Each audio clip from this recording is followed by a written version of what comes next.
மாவட்டம் அடியக்கமங்கலத்தில் மீண்டும் கச்சா எண்ணெய் எடுக்கும் பணிகளை தொடர மாவட்ட ஆட்சியரிடம் ONGC சார்பில் விண்ணப்பம் அளிக்கப்பட்டுள்ளது. அது தொடர்பான கூடுதல் விவரங்களை வழங்குவதற்காக செய்தியாளர் ராஜசேகர் இணைப்பில் இருக்கிறார்.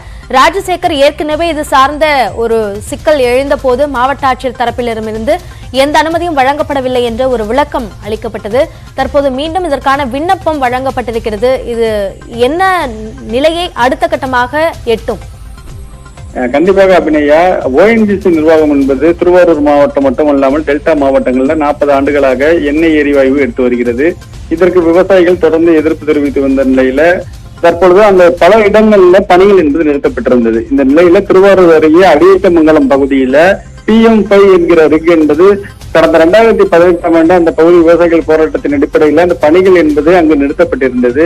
கடந்த 4 ஆண்டுகளாக பணிகள் இல்லாத நிலையில தற்பொழுது அந்த பகுதியில மீண்டும் எண்ணெய் எரிவாயு எடுப்பதற்காக ONGC நிர்வாகம் திருவாரூர் மாவட்ட ஆட்சியர் காயத்ரி கிருஷ்ணன் அவர்களிடம் அனுமதி கேட்டு ஒரு விண்ணப்பத்தை அளித்திருக்கிறார்கள். அந்த பிரத்யேக செய்தியை தான் தற்போது நியூஸ் 18 தமிழ்நாடு தொலைக்காட்சியில் நாம் ஒளிபரப்பி வருகிறோம்.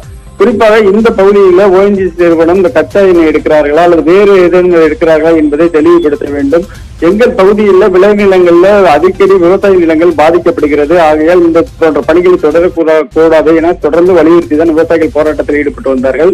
அதன் அடிப்படையில் கடந்த ஆட்சி காலத்துல காவிரி டெல்டா மாவட்டங்களை பாதுகாக்கப்பட்ட வேளாண் மண்டலமாக அறிவித்தார்கள். மீண்டும் தற்பொழுது புதிய எண்ணெய் கிணறுகள் நாங்கள் அமைக்கவில்லை, ஆனால் பழைய எண்ணெய் கிணறு பகுதியில் மீண்டும் பணிகளை தொடங்குவதற்கு மட்டும் அனுமதி கேட்டிருக்கிறோம். இந்த பணிகளும் 3 மாதத்தில் முடித்து விடுவோம். அதற்காக எங்களுக்கு பாதுகாப்பு காவல்துறையின் சார்பில் வழங்க வேண்டும். அதற்கு மாவட்ட நிர்வாகம் உரிய அனுமதி அளிக்க வேண்டும் என கூறி தற்பொழுது விண்ணப்பத்தை ONGC நிர்வாகத்தின் சார்பில் மாவட்ட ஆட்சியருக்கு வழங்கியிருக்கிறார்கள்.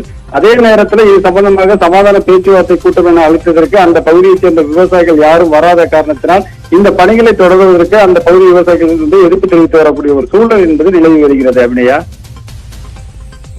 விவரங்களை பதிவு செய்தமைக்கு நன்றி ராஜசேகர்.